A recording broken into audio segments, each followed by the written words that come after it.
This video is a recording from the MenProvement Podcast, brought to you by MenProvement.com, the #1 self-improvement resource strictly for men. Go there today to see all podcasts, improve yourself as a man, and get access to 3 free ebooks, including one that will help you triple your testosterone naturally. Thank you and enjoy. Ready to take your life to the next level? Then you're in the right place. Get all the information you need to be better, improve everything, and live life like a pro. This is the MenProvement Podcast with Sean Russell. Welcome back to the MenProvement Podcast, brought to you by MenProvement.com, the #1 self-improvement resource strictly for men. Head there after the show to get your free self-improvement starter kit, including your free ebook on how to triple your testosterone naturally. I'm your host, Sean Russell, a self-improvement enthusiast who is obsessed with taking his life to the next level. And I created this podcast to help myself and men like you do just that. Today's episode is all about improving your life by living with purpose, which is what many believe to be one of the pillars of being a man. It is essentially part 2 of last week's episode with Michael Anderson, which was all about how to find purpose and happiness in your life. Because I know that a lot of guys, like myself 3 years ago, are lacking purpose in their life. You may be working a 9-to-5 job that you hate, and you may not know what you want to do. And this lack of purpose is a big negative in your life that is taking away from your happiness and from your manliness. Because you'll find that once you have this purpose in your life and you have this drive and this fuel and that fire back in your belly, that's when things start to change. So if you haven't checked out last week's episode yet, make sure you go and check it out. It's not mandatory. You'll still get a lot of great self-improvement advice from listening to this podcast, but it will help put the whole picture together. This week, I brought on entrepreneur, author, and fitness expert Mike Mahler to talk about how people can break free and actually take action towards living their dream. It's great to know what you want to do, and figuring out your purpose and direction in life is awesome. But then you need to figure out how to do it, and this podcast will help you do that. You're going to learn realistic expectations towards building your own personal legacy, attitude shifts you need to get started, and many other ways to improve your life. Mike doesn't follow typical self-improvement protocol. He has a live life aggressively motto that will give you the advice most self-help gurus won't, but it's the advice that you need to hear if you want to live a life of epic proportions.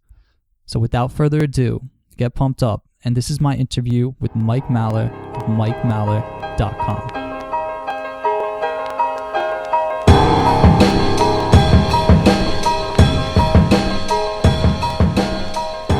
Hey guys, I'm here with Mike Mahler of MikeMahler.com. He's a strength coach, kettlebell expert, author, and entrepreneur. What's up, Mike? How are you?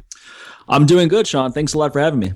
Yeah, absolutely. I recently learned about you through a couple other podcasts I listened to, and I was extremely impressed with what you were talking about, and I knew you could come on here and provide some incredible tips for guys to improve their life. But before we get into all that, what's your story? Well, I mean, I got into the fitness business around 2002. And before that, I was really just floating through life. Like a lot of people, graduated from college, just floating from one job to the next. And I didn't have a strong, definite purpose. And one thing that's really important for men, it's really important for everyone, but men need to have a strong, definite purpose of who you are, what you're trying to achieve. Because when you just float through life, you're not going to be excited. And as you talked about, I focus on hormone optimization quite a bit. And men always think about testosterone when they think about hormone optimization. And when you're floating through life, you don't have optimal testosterone. And or maybe you do, but you're not applying it properly, which is just a further sign that you're not in an optimal state. So basically, when I got into the fitness business, it was finally something that I was really passionate about, excited about. It had always been a hobby of mine, something I spent a lot of my free time focusing on, reading about, learning about, training a lot. And when I got into that in 2002 with kettlebell training as my primary focus, that was my unique selling point. That allowed me to get into an industry, clearly define what I'm all about, and push forward with that. And I was very successful with that. But I also wanted to bridge the gap between physical training and applying what you learn through difficult training to other components of your life. So in other words, I don't want people to just be strong in the gym, strong with what they can achieve physically. How does that apply to other components of your life? And really the strong message you want to learn from taking charge of your training is that you can apply those lessons to anything you want to do. You just took charge of your health and fitness. You just took charge of your strength. Now start taking charge of other areas. Building a business is just like building a fitness regimen. You start with the basic paradigm and you build out from there. Absolutely, man. I love it. And how long did it take you to kind of be able to be self-sustained as an entrepreneur? Were you working in an office job? No, I got fired. I got fired from several internet companies. And what's funny is I got fired for performing well, but I performed well and made the people above me look bad. So when it came time to put some people on the chopping block, I was always at the top of that list. It happened to me a few times in internet companies. And after the third one, I said, I'm done with this. I'm fed up. I'm not first of all, I'm not happy at all working for other people. It's just not in my DNA. I'm made to be an entrepreneur. Yeah. So I wasn't excited about that. The problem is you get into a job, you get a good salary, and it's easy to get comfortable and coasting. Being comfortable is the kiss of death, no matter what it is, whether you're working for someone else or running your own business.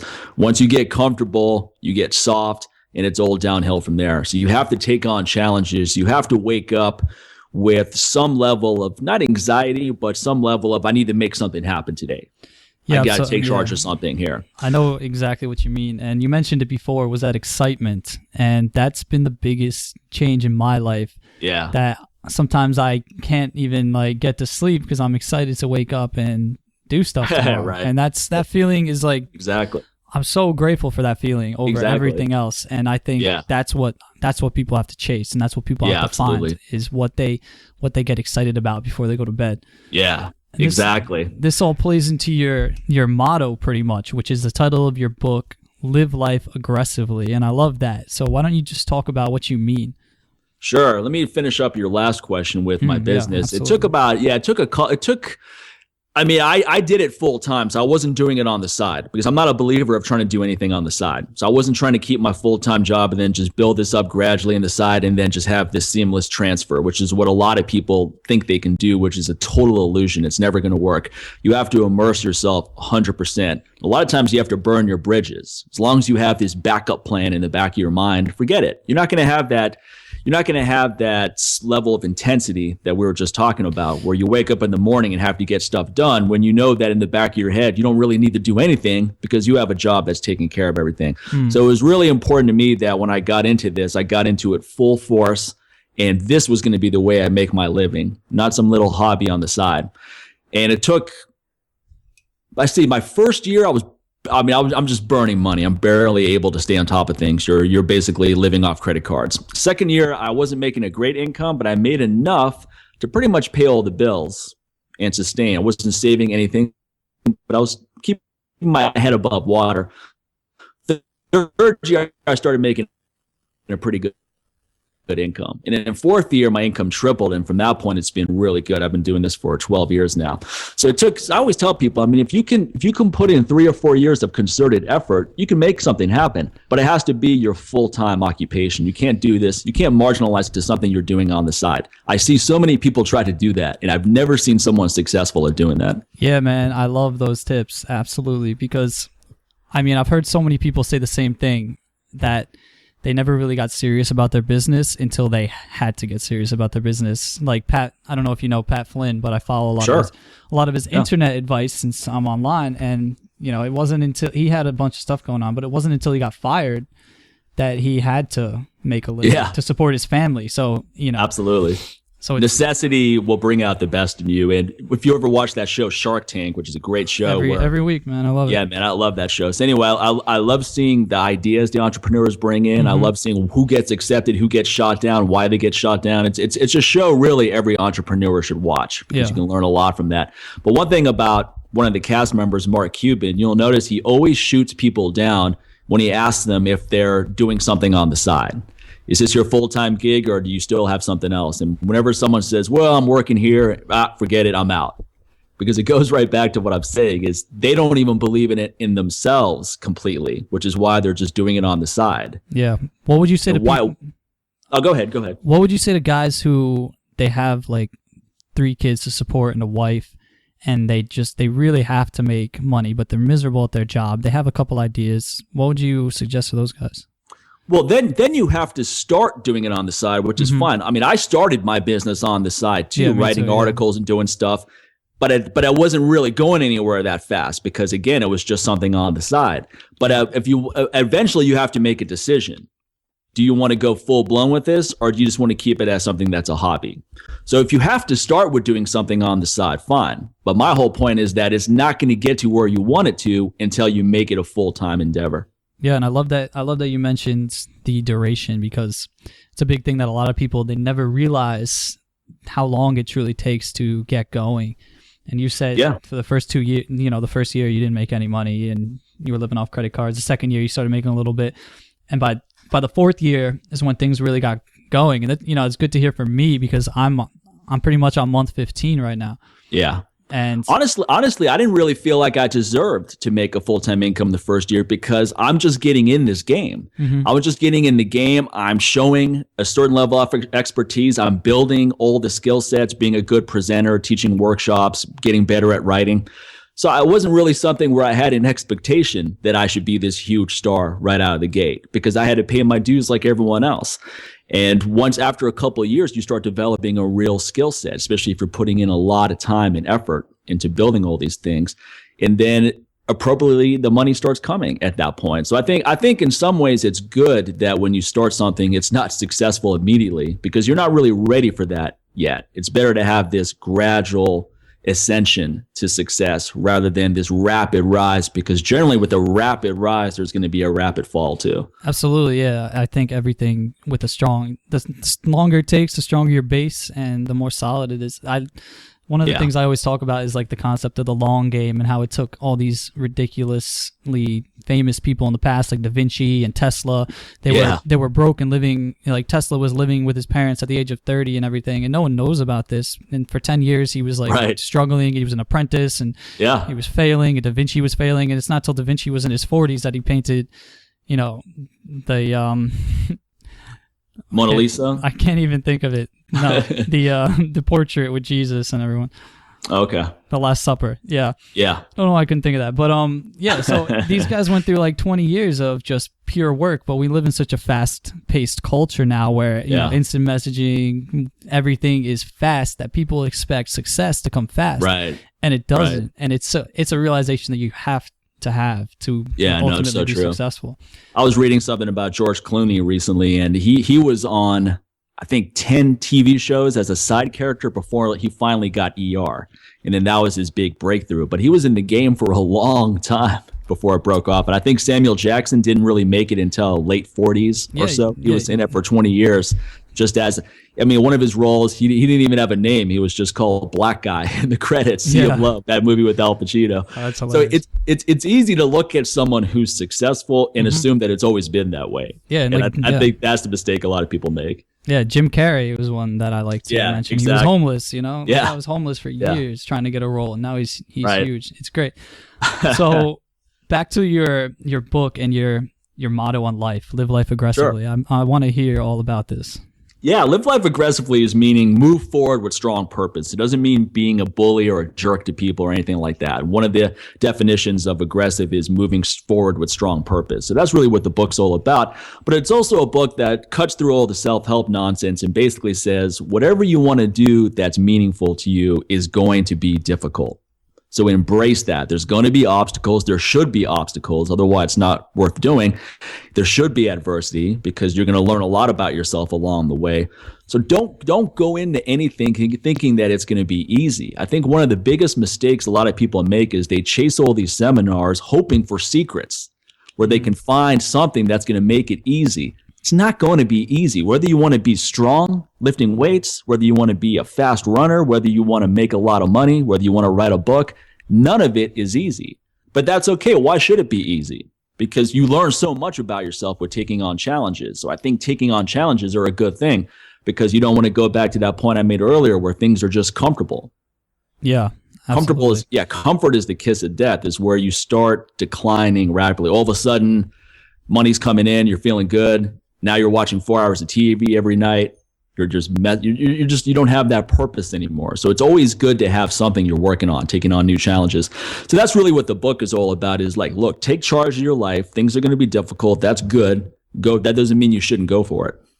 Yeah, and I love the word purpose that you keep using, because running the site, trying to help men become better men and improve their lives, it always comes down to like what makes a great man. And one of the things that I personally think is living a life of purpose, and it's huge. It's so important.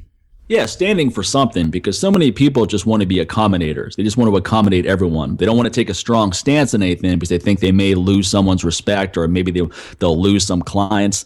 And I'm not saying that you should take all your hardcore political views and infuse it in your business where it's not appropriate. But at the same time, you shouldn't try to make this a diplomacy game where you don't stand for anything. I think one of the biggest mistakes people make in the fitness business, and it's probably the same in a lot of businesses, is people don't really know what they're all about because they're not putting it out there what they're all about. And my attitude with my business was I'm going to be very honest with who I am, what I'm all about, and then I will attract people that are a good fit for that are a good fit for me.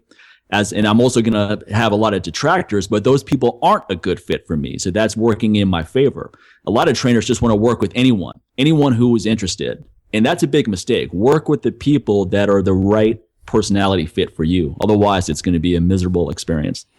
Yeah, it's awesome advice, man. And what tips do you have for people who aren't, they don't qualify themselves or think of themselves as mentally tough per se? I know a lot of people build mental toughness over times of hardship, but what about someone who's like, they've had a privileged life their whole life, and now they want to break out of their simple job, but they don't think they have what it takes. How can you build mental toughness? Yeah, you can definitely build mental toughness. And I think everyone has problems, whether you're wealthy or not wealthy. You're going to have some problem, some challenge you're dealing with. So all of us have dealt with challenges. And for some people, maybe having a privileged background is a challenge because things were just handed to you. You don't know how to go out there and earn things.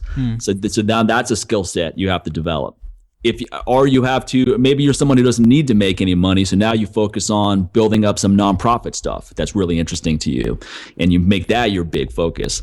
So or maybe you take on challenges in another arena. You come from a wealthy background, but you're not physically gifted. So now working out really hard is a real challenge for you. It's not something you're good at. So anytime you engage in activities that you're not good at, and most of us are not good at stuff when we first start out, there's going to be a level of mental toughness that you develop through that, whether it's learning jiu-jitsu or Muay Thai or lifting weights, starting a business. All of us are not going to be good at everything we do. In fact, I'm not really good at anything I did starting off, but that didn't stop me from pushing forward. And that's the thing right there, I think, is that people get too easily discouraged. They try something, it's taking longer than they want it to take because things always take longer than you want them to take, and then they get discouraged from there.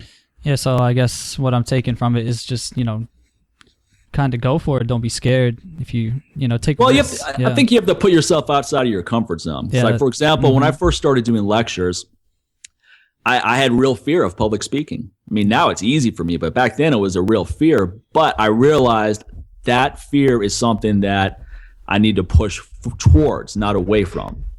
So in other words, instead of saying, let me avoid public speaking as much as possible, it's let me do this even though I'm scared to do it, and I'll get better at it. And the worst fear that people have of public speaking is you're just going to go up there and bomb. And that happened. And I understand why people are fearful of that. I've had that happen before, but actually before I got into the fitness business in previous endeavors. But then you realize it's not the worst thing in the world. Yeah, it's terrible while it happens, but you're going to survive. And then you don't have that fear anymore because you've already been through it. And then it gets to a point with public speaking where I've had many times where I'm giving lectures and I completely blank out. And that's what people are afraid of, that they're going to just blank out and look stupid up there. And I've had that happen, and someone had to come up and save me years ago. I still blank out now when I'm giving lectures, but the difference is I can keep my composure and then remember where I'm at. Or sometimes I'll even ask the audience, like, man, I just forgot what I'm talking about. What was I talking about? And they'll be like, oh, you were talking about this. I'm like, oh, okay, good, thanks. So it just comes with practice. Yeah, absolutely. And failure is almost like your biggest friend at the end of the day. Like the more you fail, the better you're going to be in the end, because then the more you've tried, honestly. And exactly. It's like the people you brought up, people like Tesla, was failure after failure after failure, and then finally a breakthrough. And then Jay-Z, the rapper, said he's never learned anything from success. He's only learned from his failures. Yeah, pretty much everyone who's successful says it. So yeah, don't be scared to go outside your comfort zone, because one of my favorite quotes is that life happens outside your comfort zone. And it's like beautiful. It's what it's all about. Yeah. Just keep expanding. Exactly. And then, we know what the challenge is that sometimes you may start off with this mentality of I'm going to persevere, I'm going to take on challenges, and then you have a level of success doing that, but now you're afraid to go back and do it again because you're comfortable. So sometimes success can impede even more success because you don't want to go through all those things again. You're like, man, I had to go through the grinder to get this point. And now you may have to go through another grinder to get to the next point, but you don't want to do that. So that becomes another challenge. But essentially, I always break it down to a really easy definition for all this stuff, in the sense that if you have to come up with all these reasons why you want to do something, it's probably not something you really care about achieving. And that's the problem right there. If it's something you actually care about achieving, it's going to be on your mind all the time, and you're going to be constantly moving forward to that achievement. So I think the mistake a lot of people make is they pick goals that they don't really care about achieving. So they're always looking for more motivation. But the problem is that you didn't pick a target that you care about hitting. So you have to pick a goal that you actually care about achieving. That's the first thing. Yeah. And back to your book, it's I like your subtitle is what self-help books should be telling you. Yeah, what self-help gurus should be telling you, exactly. Yeah, that's right.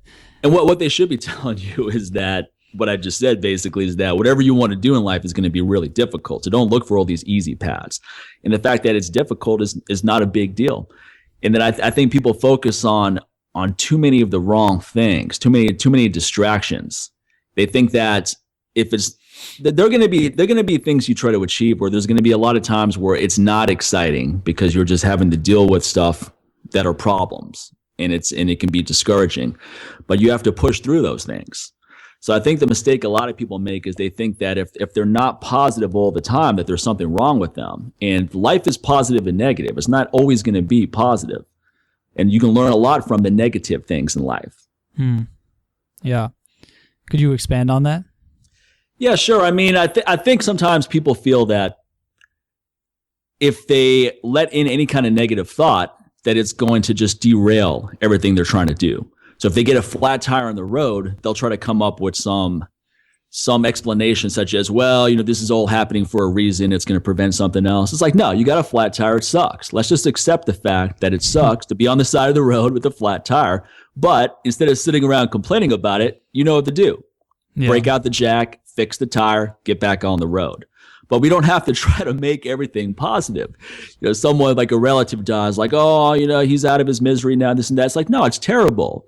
Someone you loved is gone. You're never going to see that person again. Let's accept the fact that that's terrible. There's the genocide in Rwanda where 900,000 people were butchered in 3 months. There's nothing positive that came out of that whole experience. It was a horrible thing.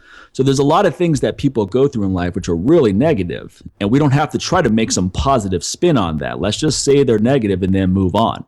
So I think it's another myth that people really have is that this whole positive thinking stuff. And I think you should be positive most of the time, and that you want to have positive actions and do things that are good for you and others. No doubt about all of that. But that doesn't mean that we have to deny some of the realities in life, a lot of the negativities around. Yeah, absolutely. And I think what's more important to me rather than positivity is belief. Like I believe 100% like that I'm going to achieve my goals, and I believe it's going to happen because I know I'm going to put in hours and hours of work to make it happen. I know it's not just going to happen if I sit around, but I know that I'm going to make it happen. And that belief and that gratitude for like having already achieved like my big goals in life because I know that I'm going to do it.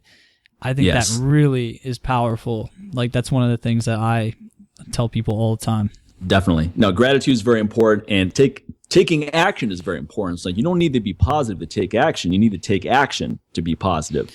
So a lot of times you don't feel like doing something. You just have to do it anyway. You don't try to make yourself, you don't wait until you're feeling positive about it and then do it. A lot of times you have to do stuff whether you feel up to it or not. There have been courses I've had to teach where I'm just miserable. I've got gut issues. I'm fighting a flu, but I'm committed. I have to teach this course. I can't disappoint people.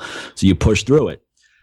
And I think that's the other thing as well, is that like, for example, when that book came out a while back, The Secret, right? Everyone was gravitating towards this thing. It's like, yeah, just think about this, and then it'll come to fruition in your life. And the one part, the secret they forgot to mention in the book is that it's going to take a lot of hard work to do anything that's meaningful. Absolutely. And there's no way to avoid that. Yeah, I think they mean well with the movie, and a lot of the stuff is great. But yeah, it all comes down to combining it with the hard work. Right. And then, that's the secret. If everyone knew it, then it wouldn't really be a secret. But yeah, I always say if you're willing to work hard, then you are ahead of 90% of your competition. Because if you're willing to put yourself through the grinder, if you're up at 2 a.m. working on stuff and waking up at 9 a.m. the next day or earlier, still working on stuff, you're going to be fine. Yeah, I mean, I'm whipping out quotes left and right here, but another one that I love is that I live by for like my personal business and MenProvement.com is be so good they can't ignore you. And I kind of stood by that from the start, and I was like, yeah, there's a millions men's websites out there. Yeah. And there's going to be 1,000 more that start after I do, but I'm just going to be as good as I can. That it doesn't matter who else is out there. And none of them are you, right? Yeah. So you have a unique way of doing things. You have a style of doing stuff. So no one else is going to have that. So if you're being authentic to what you're all about, then you have a unique selling point. Yeah, absolutely. So you got tons of chapters in your book, and they all seem more interesting than the last. I was reading through the table of contents. The one that relates to what we were just talking about now is people kind of being information addicts over action addicts. Yeah. Yeah, that's people generally fall into one or the other, where some people are very impulsive, right? They're always taking action. They're not thinking things through. And then they're wondering why nothing works out. You have to have strategy. You have to plan things out. And then there's other people that are research addicts. They always think they need to know more. And I would say more people fall into the research addict than the action addict. I know so many people where they just think, let me just learn this, then I'll start doing this. Okay, well, now I need to do this. Let me take a class on marketing. Let me take a class on this. You know where sorry, man. And I've known people like this for years, and then I look at where they are 3 years after I meet them and where I'm at. I go, here's all the things I achieved in the last 3 years, and you're still thinking about what you need to know to make your next move. You can play the delaying game forever. That's a trap. Yeah, the best example that I can think of this is when like guys are trying to get good with women. Sure. Because good example, yeah. They will read every article out there, and I was like this. And I will watch every YouTube video and every program thinking that the next program is going to make me awesome with women. Right. And it wasn't until I actually went out there and approached like women and and was like sweating and was shitting myself and was horrified that anything happened like whatsoever. No, women have no idea how hard it is for guys to ask a lot of women out, and a lot of times guys will overcompensate, which is why they say a lot of dumb things. Women are always like, "Why do guys say such dumb things?" It's because they don't know what to say, so they got to say something. And I feel what you're saying, because I was a really shy guy too growing up, and it wasn't really until probably my late 20s, honestly, or early 30s, that I really started becoming comfortable talking to women, approaching women, asking women out, and all that. Before that, it was always something that I felt extremely awkward. Yeah, absolutely. I mean, until you do it and learn to do it, it's just one of those things. And I think, like your point probably is to get that perfect balance of research and action. What I would do when I was really trying to get good with women and learning, I wouldn't let myself watch more than one video until I went out and approached like a certain amount of girls. And then once I did that, I was like, all right, now I can watch a couple more videos and like take things from those videos and go out and use them next time. And that's when things really started to accelerate for me. And I'm sure you can apply that in any area of your life. Yeah, it's so true, man. It's so true, and it's funny you bring up that example, because that's one that a lot of guys can I can definitely relate to it at certain periods of my life, so I can understand that one completely. But that's one where you can delay that process so long that you just miss out on endless opportunities where you could have met some great women, had a great time, because you just kept on delaying. And a lot of times, a lot of guys shoot themselves in the foot. They go, there's no way she's going to be interested in me. It's like, yeah, not with that in your mind. Yeah, you're right. No, there's not that in your mind. I think there you just have to be yourself too. I think a lot of times guys feel like they need to become this fabrication, this avatar, if you will, of something they're not, because who they are is not enough. And it goes. If you put yourself out there authentically, you're going to attract the right people, whether it's trying to meet women or your business or attracting customers, etc. So I think that's one of the common themes in my book is that level of authenticity, taking the time to really understand what you're all about. Like, who am I? What do I stand for? Why do I do these things? Why do I keep making the same mistakes over and over again? Yeah. And not learning from them. Having that brutal dose of reality. That's one of the themes in my book is taking the time to be well calibrated. Yeah, and that level of authenticity is, I think, like just listening to you say that, whether it's like public speaking or again, like meeting women, yeah, just being yourself is the best thing to do. But for guys who are scared, like shitless of public speaking or talking to women, they cannot be themselves going up to a girl. But the only way to become yourself is to do it over and over and over. Absolutely. And you can even be honest about suck at it until you can go up there comfortably and be yourself. No, I mean, like with public speaking, for example, if you're scared of it and you get up there and you're scared, be honest about that. You could just get up there and be like, man, you know what, folks, this is the first time I've ever done this. I'm freaking out up here, to be perfectly honest. People can relate to that because, believe me, people in the audience are thinking, I'm glad I'm not up there. If you have a room of 900 people, there's probably 2 or 3 in the audience who are confident public speakers, if even that. Most people have that fear of getting in front of a group. So they can relate to that. And when you're honest about it, people are they're gonna be a lot more supportive. And then when you stumble, if you feel like, I just blanked out, just say you blanked out. Yeah. But like you said, you're not gonna get good at public speaking or anything else until you do it. You can take all these Toastmaster classes all day long. All right. That's this whole faking until you make it, which is saying I hate, because if you fake it, you're not gonna make it, is the reality. But yeah. But just putting yourself out there and going through all the pitfalls that come with that is how you're going to get better at stuff. No one starts out of the gate just great at something.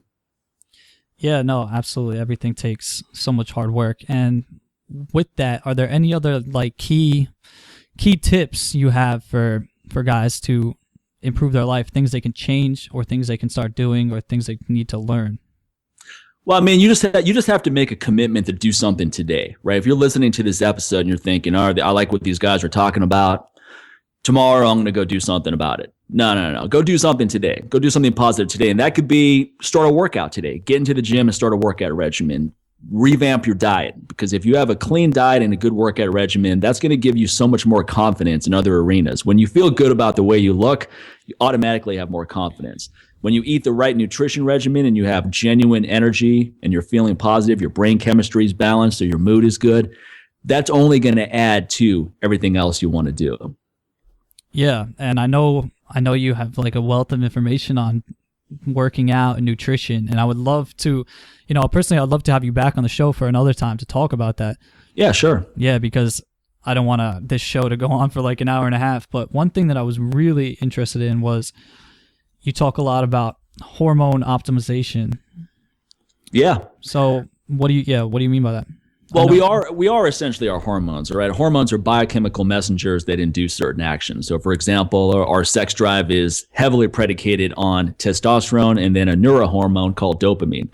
So where I go with hormones is that hormones have way more effect on how we think and feel than how we think and feel affects hormones. Just like our subconscious mind is sending way more messages to our conscious mind than the other way around. So trying to change your hormones by changing the way you think is not going to be anywhere near as effective as optimizing hormones to improve your mood. And there was a guy on Joe Rogan's podcast recently, Dr. Mark Gordon, who's actually going to be on my podcast, the Live Life Aggressively podcast, with my buddy Sincere Hogan soon. Yeah. And Dr. Mark Gordon is a hormone optimization expert. He works with a lot of soldiers coming back from overseas who have just PTSD. And he's basically stating that PTSD often is predicated on what they experienced over there, but it's also correlated with different head traumas and different injuries that have occurred. So a lot of these guys are coming back and they're really depressed because they've had head traumas or other injuries where it has completely just thrown out of balance their hormonal cascade. So they don't have optimal testosterone, their brain chemistry is off, etc. So he does extensive testing on this, helps replace all the hormones they're depleted in, and these guys get a new lease on life. They go from being really depressed and not being able to get out of bed and just being angry all the time to all of a sudden feeling good again, feeling positive about their life. And I bring this up to just show how important it is to have an optimal hormone profile, because everything you want to do in life is going to be a lot easier if you have optimal levels of hormones. So a lot of this can be achieved from optimal sleep, optimal training, good diets, and then also having a career you're excited about, having good people in your life. But with diet, we have to make sure we get a good amount of good fats in our diet, because fats are the building blocks for all the hormones like testosterone, all the sex hormones, pregnenolone, DHA, the whole chain. So coconut oil, olive oil, nuts and seeds, flaxseed oil, all these things, all these good fats we definitely need in our diet. So about 30% of your diet should be coming from good fats to help fuel your hormonal chain. And then low glycemic carbohydrates, so that we keep insulin and leptin sensitive. These are master control hormones that have a strong effect on everything else. So this is going to help you not only with improving physique composition, but also improving mood. Because when you have high blood sugar all the time, cortisol is going to be up, your stress hormones are going to be up, you're just not going to feel good, your energy is going to be low, you're going to be going through these ups and downs of small bursts of energy followed by fatigue. And a lot of people are just fatigued from the moment they wake up, which is a clear sign that your hormonal balance is way off. If you wake up with no energy and you need a couple cups of coffee to get going, that's a bad sign. You should wake up energetic without doing anything. Just waking up, you should be energetic. That falls back on high quality deep sleep, but also with your nutrition. If your nutrition is off, you're not giving yourself the fuel to rebuild each day. So, I mean, the simple answer is a balance of protein, low glycemic carbohydrates, and fat at each meal, longer breaks in between each meal so that you're not wasting a lot of energy on digestion, and that you also improve the sensitivity of these master control hormones. Insulin and leptin are the master control hormones. People can find out a lot more about this stuff on my website, MikeMahler.com. There's a ton of free articles, video clips, mini lectures, things like that. But I can't emphasize the importance of optimal hormones enough, because it has a huge impact on the quality of your life. Yeah, it's something that doesn't really get discussed very much. And, you know, I've done a bunch of articles on testosterone and like men having lower testosterone now more than ever. Yeah. And, you know, because of the chemicals that are out there and the plastics and the food, the poor diets. Yeah. Like I think it's multifaceted. I think environmental. Tons of reasons, yeah. Most of the meat that people consume comes from factory farms. That's a big culprit. Environmental factors, big culprits. Honestly, also just society in general, where anything masculine is somewhat demonized, especially with kids. Mm-hmm. Where if a young boy has too much energy, they put him on Ritalin or some other drug. And attention deficit disorder is something every guy has. All right. I mean, we all have that. And that's why we have to work out hard and so forth, because we get rid of that excess energy and now our brain focus is better. So that's why physical exercise is so important, to get more oxygen to the brain and also help you focus more. That's why we see more and more really successful people have strong physical training regimens in their life. Yeah, that's like Richard Branson's big thing, you know, it's just working out. This is the number one success tip. So you said essentially optimizing your hormones if you're a dude who's like feeling down all the time, feeling depressed, fatigue, not very happy, the biggest things are sleep, diet, and physical exercise, correct? Yeah, and I mean that's the simple answer. The way to really know where you're at is you get blood tests, deficiencies addressed. You can get extensive blood testing, but a much cheaper way is to just look in the mirror. If you're overweight, you're converting testosterone to estrogen because you have high levels of what's called an aromatase enzyme. So anyone who's overweight, you already know that you don't have optimal testosterone levels, period, and that your estrogen is too high. So you have to drop the body fat to lower the estrogen levels, but at the same time, you have to lower estrogen to drop the body fat. So it's a double-edged sword. So there's certain herbs you can take that'll lower estrogen. I have an estrogen blocker I've designed that's coming out in a couple of weeks. I have a testosterone booster that's awesome. But these things are supplemental to doing the big picture things right, which is improving your diet. So I mean, the diet one is the most obvious one. If you're eating a lot of sugar, you're going to have really high levels of insulin. You're going to have high levels of cortisol, and you're going to have high levels of body fat, which is going to destroy optimal testosterone production. Yeah. And how do you feel about, well, I'll ask this in a second, but another thing I wanted to come back to was the fourth thing that you mentioned was feeling excited. So that's actually going to have a big effect on your hormones, how you feel about your life. Yeah. And how you feel about your life, though, it's you're not going to feel great about your life with a crappy diet and poor physical health as well. Makes sense. Which is why I really emphasize those things first is let's get someone healthy, let's get someone strong, let's get someone feeling good, and they're naturally going to want to take charge of other components of their life.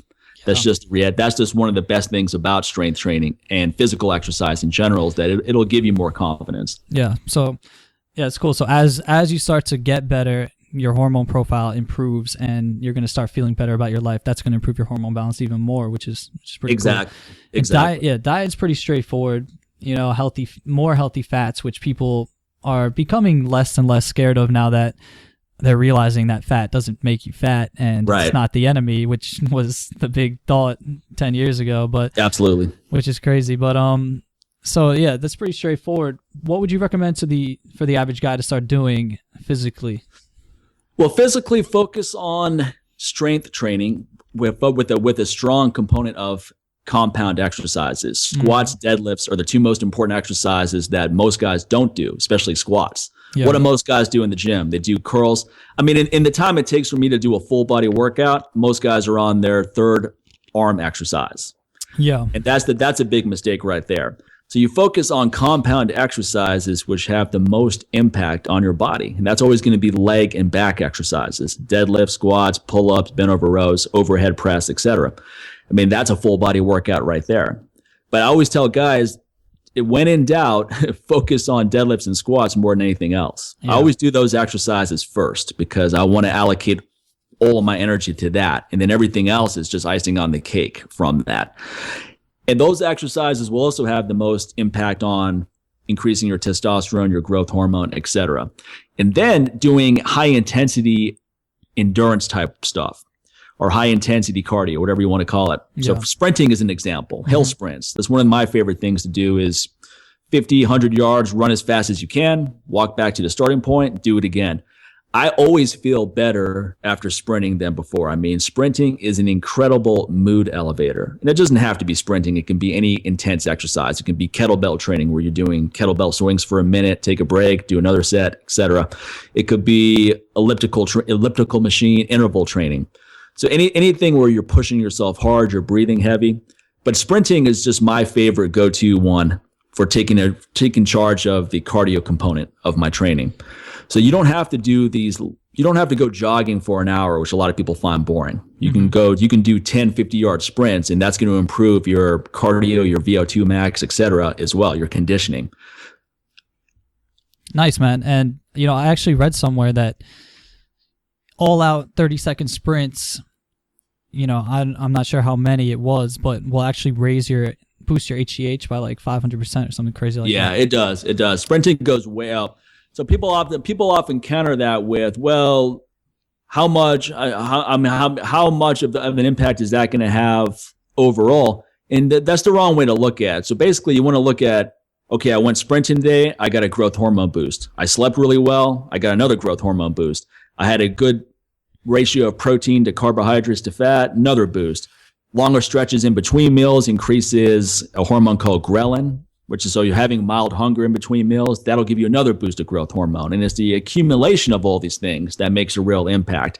And I also feel that anytime hormones such as growth hormone and testosterone go up after a workout, that's a sign that you had a really good workout. If you depleted yourself to the point where you pushed yourself too hard and they actually went down after a workout, that's going to have a negative effect over time. So you can do too much training, but that's not the problem most people have. Most people don't have the problem of they're working out too much. Yeah, and the best part about all this is it's all simple. It's all simple stuff. It's not complex. You don't need to go out and buy anything. No, it doesn't have to take. It doesn't have to. Yeah, it doesn't have to take a big chunk of your day either. I mean, most of my strength training, I do 2 strength training workouts a week, 45 minutes or less. Get in there, get out, and then I do 2 conditioning workouts per week, which are usually sprinting or some kettlebell stuff or go hiking, whatever, something along those lines, and that's about it. Yeah, so 4 days a week, 20 minutes to half an hour, and are you squatting twice a week or squatting one day and deadlifting the next day? Exactly. Squatting one day, deadlifting the next. I just find that you really hit squats hard. You don't want to do it again anytime soon. And same thing with deadlifts. So when you hit those hard, you're like, oh, I don't have to deal with this again for another week. Thank God. And just forewarning, the first time you do them, you probably won't be able to walk for 3-4 days. Well, that's the other thing too, is start light, build up gradually. Even with the sprinting, I mean, if you haven't gone sprinting for 10 years or you've never gone before, then don't go out today and do 10 all-out efforts. Build up to it. It may be fast jogs, whatever is going to just have some level of difficulty, and then you increase the intensity over time. Yeah, man, it's great. And it all comes down to, once again, anyone can do this. It's just about taking action. It comes full circle. Yeah, it's easy to do and it's easy not to do too. Yeah. It's easy to say, today I'm going to go get a workout in, and it's easy to say, well, I'm going to skip it. Mm-hmm. And these things just add up over time. Yeah, and if you guys, if you want to, I'm going to link to Mike's book and a whole bunch of other stuff we're talking about here at menprovement.com/MPP016. And where can everyone find you? And just give a little plug here. Sure. You can either go to MikeMahler.com, that's MikeMahler.com, or aggressivestrength, all one word.com. And then I'm on Facebook, I'm on Twitter, I'm on Google+, I'm on YouTube. But basically my website is the conduit for everything. And you'll find a lot of information on everything we've talked about here and everything that I have going on. So I encourage people to check that out, and also check out my podcast, the Live Life Aggressively podcast with my good friend Sincere Hogan. That's on iTunes, Stitcher, and then every episode is archived on my website as well. It's awesome, man. And I got one question that I was really interested. I saw one of the chapters of your book was, what is the necessity of exceptional thinking? And I just want to know the answer. Yeah. Exceptional thinking is basically, I use an example of my brother in there, who's a guy that just never lets anything hold him back. So, for example, he was tired of getting ripped off by car mechanics. So one day he decided just to buy the manual for his car, I think a BMW, and he just learned how to fix every problem that you could imagine with the car on his own. And now every time he has a car problem, he fixes it. Everything from rebuilding an engine to something less complex than that. And then he learned how to use a camera to film movies and do editing and so forth. So, I mean, exceptional thinking is not putting these limitations on yourself. People often have this, well, I can't do that. I can't learn that. Oh, I can't do this. And you think about how many times you say to yourself what you can't do on a daily basis. Mm-hmm. And then what you let others people say. You want to surround yourself with people that not necessarily just give you a fluff advice. You want constructive criticism from people, but the last thing you want from people is you don't want to surround yourself with people that are just infusing negativity and doubt in your mind already. So the last thing I want to hear from someone is, oh, you can't do that. You're not capable of doing that. It's like, I don't need people like that in my life, because they have no idea what I'm capable of or what I'm prepared to do if I really want to achieve something. So you want to surround yourself with winners. And if you don't know any winners, then find them online and so forth. Find people like your website, my website, etc. Don't be desperate to be around people and then have a low standard of who you're around, because it's going to have a very strong negative component on what you're trying to achieve. So exceptional thinking, it really just comes down to just not putting limitations on what you think you're capable of. That's great, man. Awesome advice. This whole show has been packed with awesome, applicable advice. I love it, man. I appreciate you coming on the show so much. Oh, thank you, Sean. I really appreciate you having me, man. Keep up all the great work you're doing. Absolutely. Right back at you. Thanks for listening to the show. If you want to learn more, head to MenProvement.com and click on our podcast section to find the show notes to every show with links to anything mentioned. Then check out one of our 300 plus articles, get your free starter kit, discuss ways to improve your life on the forum with guys like yourself, and find whatever you need in our self-improvement resource section. Thanks again, guys. And remember, never stop improving.